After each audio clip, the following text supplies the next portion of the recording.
دیوبند کا کردار پاکستان کے متعلق کوئی نہیں. ایسا کیوں ہے؟ اللہ جھوٹے پر کروڑ بار لعنت بھیجے. اللہ جھوٹے پر بولو، خدا جھوٹے پر کروڑ بار لعنت. کہتا ہے دیوبند تمہیں یہ بتاؤ کہ جب دو ٹیمیں فٹ بال کھیلتی ہیں، توجہ رکھنا، ایک کھلاڑی فٹ بال لے کر آتا ہے اور جب آگے قریب پہنچ جاتا ہے ایک کھلاڑی کک مار کے آگے گول کر دے تو یہ کہو گے جو پہلے گول ہے اس کا کوئی کردار نہیں ہے. ارے بر صغیر سے انگریز نکلا ہے تو پاکستان بنا ہے. بر صغیر سے انگریز کو نکالنے والے علماء دیوبند تھے اور انگریز کے حق میں فتویٰ دینے والے جناب تھے. نہیں سمجھے؟ نہیں سمجھے؟ ہاں یہ کس نے کتاب لکھی ہے؟ اعلام الاعلام ان ہندوستان دار السلام. یہ دار الاسلام کس نے کتاب لکھی ہے؟ یار ایسی باتیں نہ کرو، الجھ جاؤ گے. تو میں نے کہا ایک نے دیوبند کی، ایک نے انگریز کی غلامی کی ہے، ایک نے انگریز سے بغاوت کی ہے. میرے اکابر نے جیل کاٹی ہے. ایک دن تو بھی اپنے بزرگ کی بتا دے، انگریز کے خلاف اس نے بھی جیل کاٹی. تو کام ہم نے شروع کیا تھا اور آخر میں کک محمد علی جناح کی لگی ہے تو گیند لائے ہم تھے، کک یہاں سے لگی ہے. نہیں سمجھے؟ تو گول کرنے والوں جو پیچھے سے گیند لے کر آتا ہے اس کی تم نے محنت کو چھوڑ دیا. اور اگلی بات بھی سنو، جب یہ پاکستان بنا ہے تو پاکستان بنتے وقت کون نہیں جانتا جس کا نام خیبر پختونخوا رکھا ہے، یہ پاکستان کا حصہ بننے کے لیے تیار نہیں تھے. محمد علی جناح نے علامہ شبیر احمد عثمانی کو بھیجا، وہ دارالعلوم دیوبند سے چلے ہیں، انہوں نے یہاں پر خیبر پختونخوا میں محنت کی ہے. ان کی محنت کے صدقے میں یہ لوگ پاکستان کا حصہ بنے تھے. یہ دیوبند کا صدقہ ہے. اگر نہیں بنایا تھا تو پھر ہمیں بتاؤ، مشرقی پاکستان بنگلہ دیش بنا تو وہاں پہ پرچم لہرانے والے علامہ ظفر احمد عثمانی ہیں جو دارالعلوم دیوبند کے شیخ التفسیر ہے. اور جب مغربی پاکستان یہ بنا تو کراچی میں یہ مغربی پاکستان بنا، یہاں پاکستان کا پرچم لہرانے والے علامہ شبیر احمد عثمانی ہے جو دیوبند کا شیخ الحدیث ہے. تو مجھے یہ بتاؤ محمد علی جناح پرچم ہم سے لہراتا ہے، تمہارے بزرگوں سے کیوں نہیں لہراتا؟ کردار تمہارا تھا تو پرچم ہم نے کیوں لہرایا؟ نہیں سمجھے؟ کردار تمہارا تھا تو پرچم ہم نے کیوں؟ علامہ محمد علی جناح جب دنیا سے گئے ہیں تو محمد علی جناح نے وصیت کی تھی کہ میرا جنازہ کون پڑھائے؟ علامہ شبیر احمد عثمانی.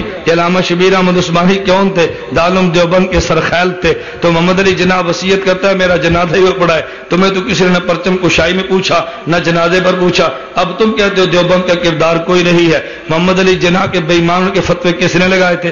تجانب اہل سنت میں مسلم لیگ کو ظالم لیگ کس نے کہا تھا؟ محمد علی جناح پہ کفر کے فتوے کون لگاتا؟ میرا دوست یہ باتیں مت کرو، تمہارا جو کردار ہے دنیا جانتی ہے. بہتر یہ ہے کہ کرو اور کھاؤ جو تمہارا کام ہے. دیوبند کو چھیڑنے کی کوشش مت کرو. بات ٹھیک ہے غلط ہے؟ بولیے نا بات. دیکھو میں تو بھی تنقید نہیں کر رہا، میں تو صرف تنقید کا جواب دے رہا ہوں اور میں وصیت اور نصیحت کرتا ہوں کہ نہیں میرا دوست الجھنوں میں مت پڑو. اللہ تمہیں سمجھنے کی توفیق عطا فرمائے، اللہ سمجھنے کی توفیق عطا فرمائے. تو دیوبند کا کردار نہیں تھا. تو مجھے یہ بتاؤ جب پاکستان کی نیشنل اسمبلی بنی ہے، قرارداد پاکستان کو تیار کرنے والا علامہ شبیر احمد عثمانی تھا. یہ کون تھا؟ محمد علی جناح جب انگلینڈ سے ہندوستان تشریف لائے ہیں تو یہ پینٹ اور شرٹ پہنا کرتے تھے. ان کو یہ لباس پہنا کے یہ شیروانی پہنانے والا حضرت حکیم الامت مولانا اشرف علی تھانوی کون تھا؟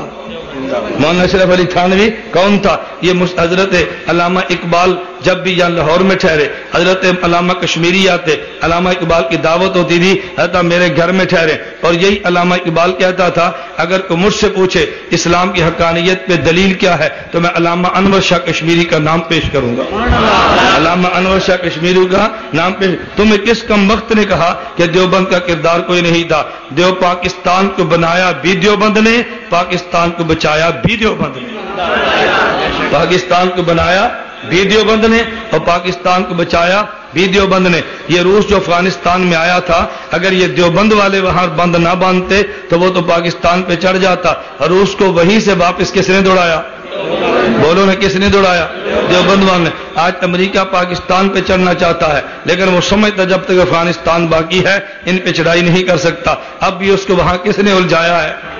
بولو نا کس نے؟ میں یوں کہوں گا افغانستان سے روس کو دوڑایا دیوبند نے، امریکہ کو افغانستان میں الجھایا دیوبند نے. ایک کو دوڑا دیا ایک کو الجھا دیا. انشاءاللہ یہ بھی دوڑ جائے گا، انشاءاللہ یہ بھی دوڑ جائے گا. پاکستان ہمارا ہے اگر پاکستان کے ہم خیر خواہ نہ ہوتے کتنے جنازے دیوبند کے پاکستان سے اٹھے ہیں، لیکن آج تک پاکستان کے خلاف دیوبند والے نہیں اٹھے۔ مولانا حق نواز شہید کا جنازہ ہے، ہم نے پاکستان کے حق میں خاموش ہیں۔ علامہ اعظم طارق کا جنازہ ہے تب بھی خوش ہے، علامہ حیدری کا جنازہ ہے تب بھی خاموش ہے، نظام الدین شامزی کا جنازہ ہے تب بھی خاموش ہے، مونس الدیانوی کا جنازہ ہے تب بھی خاموش ہے۔ جو بند والے جنازے اٹھوا کر بھی خاموش ہیں، کیوں؟ ہم نے بنایا بھی ہے، ہم نے بچانا بھی ہے، ہم نے بنایا بھی ہے، ہم نے بچانا ہے۔ تمہارا لگا جو کچھ نہیں ہے تو نہ بچے، تمہیں کیا فرق پڑتا؟ تم وہاں تھے تب مانڈے، یہاں پر ہو تب مانڈے، تمہیں تو حلوہ ملتے ہی رہنا، تمہیں سے کیا کرے۔